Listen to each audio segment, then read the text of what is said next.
Hello, Penny here. Today on my garden podcast, I've just done that getting down on the ground grunt that people of a certain age do.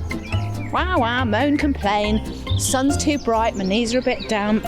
So yeah, while I'm backfilling, I'll just sort of fill you in as to where the podcast has been. Oh gosh, I've become that person that just keeps all the scraps of string to the hose pipe.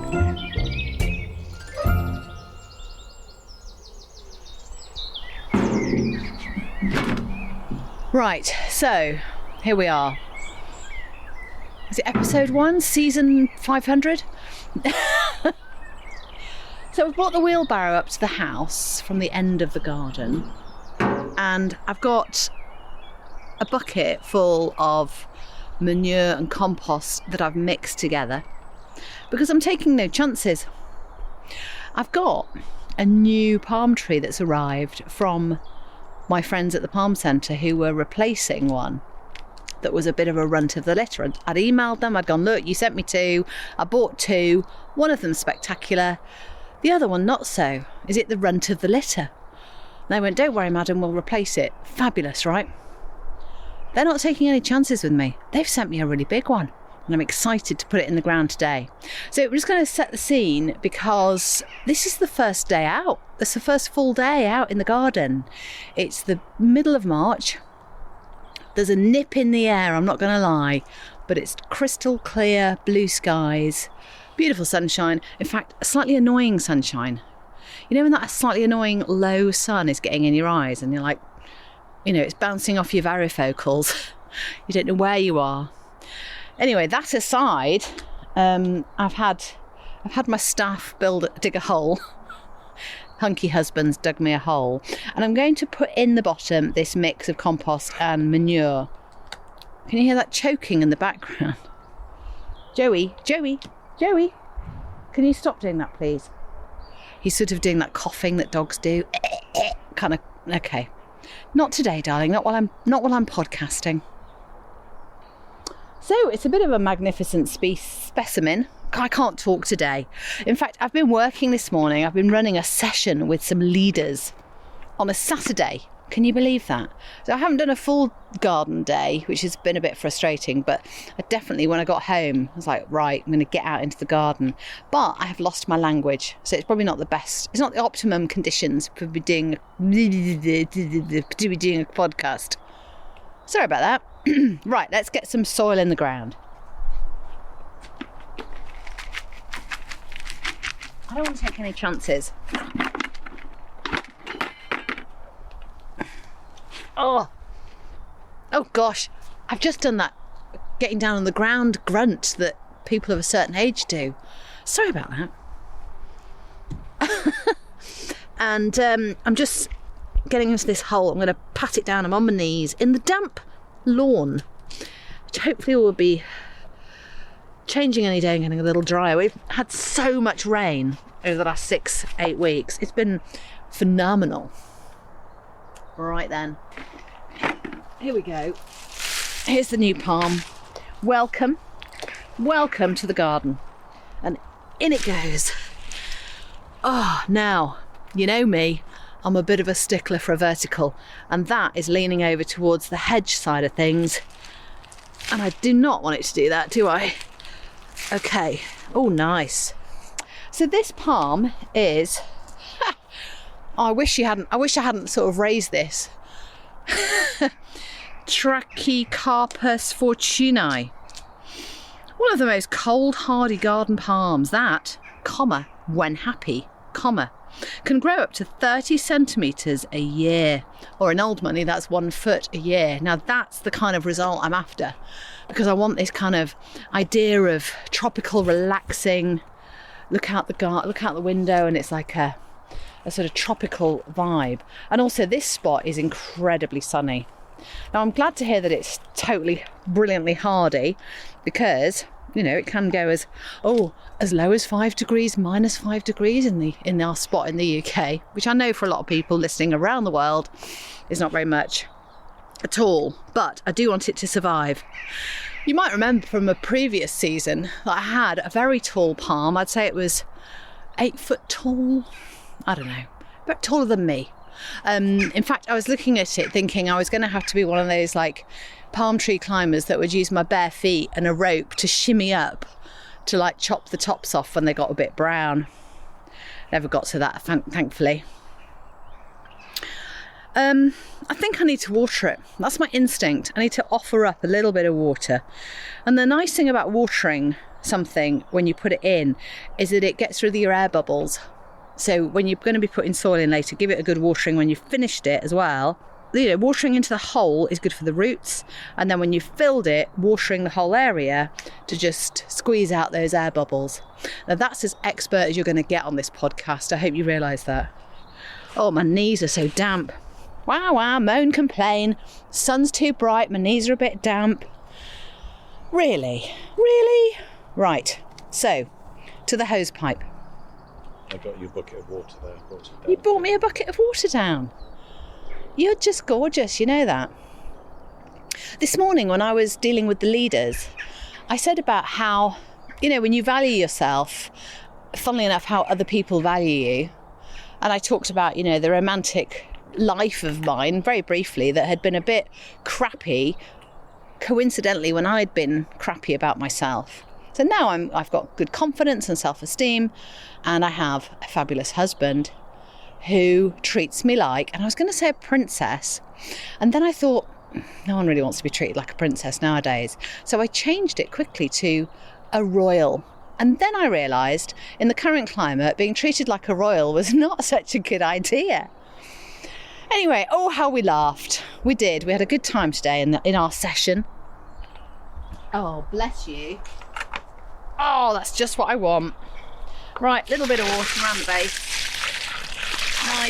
Nice. So now I'm going to backfill the hole, and I think that's going to be level.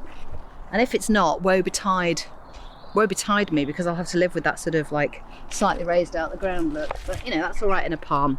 So yeah, while I'm backfilling, I'll just sort of fill you in as to, maybe you're wondering, maybe you're not, I don't know, but where the podcast has been for the last couple of years, because I've dodged a couple of summers, a couple of gardening seasons, and not done a podcast. And there's no real one answer to it. There's no big drama involved, but you know, sometimes a girl just gets a bit weary, and there was a lot on my plate, and there was busyness at work, of course, always, and there was perimenopause and anxiety. Just listing it like it's an interesting, easy thing. Yeah, just low mood, depression, anxiety. Yeah, dead easy that. Yeah, just, you know, light stuff like that. So it wasn't that life was terrible. It was just that I didn't have the extra capacity, mental capacity for chatting into the microphone, but also for even doing any gardening, if I'm honest. That was a real tell that things were a bit awry, because I'd look out the window and just go, can't be bothered.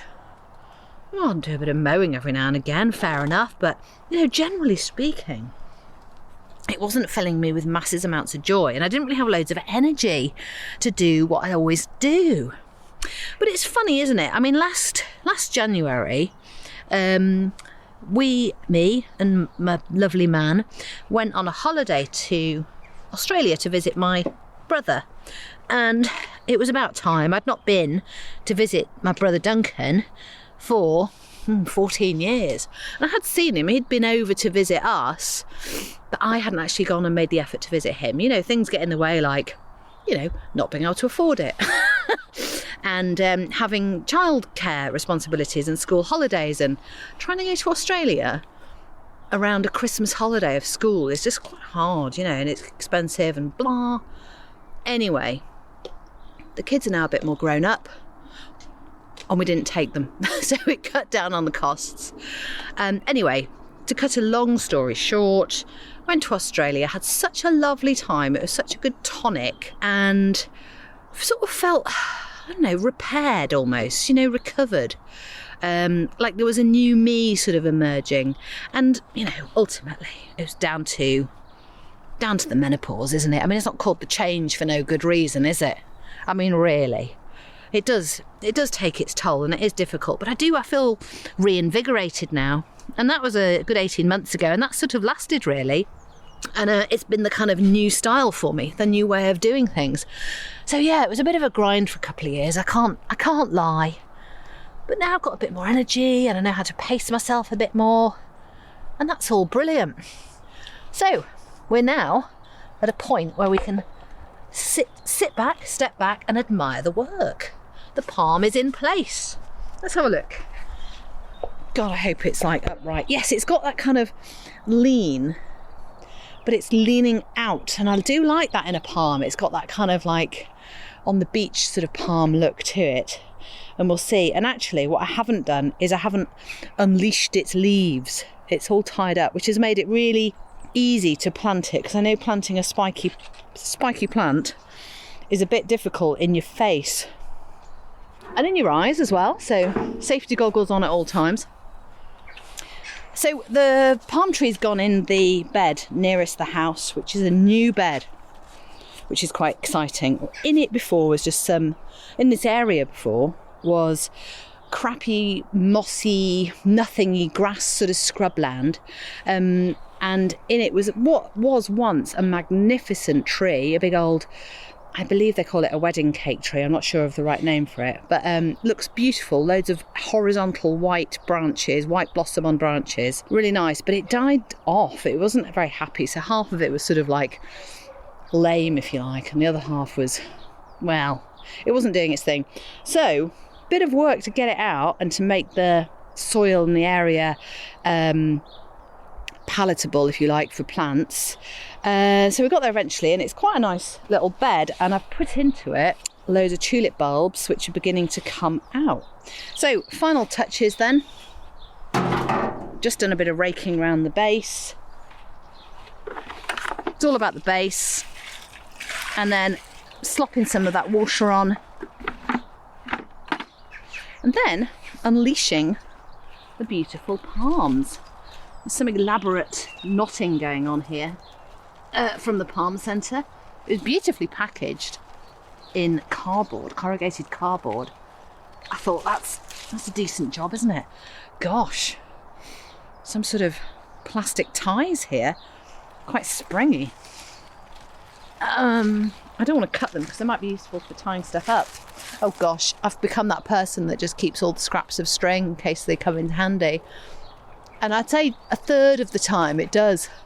But then you're left with 2/3 of string from 10 years ago, aren't you? In your shed or your greenhouse. Oh, springing open. That is a beauty. Welcome, Trachycarpus fortunei, or palm tree as we know it. Now you're going to grow a foot a year, so I hope you like it here.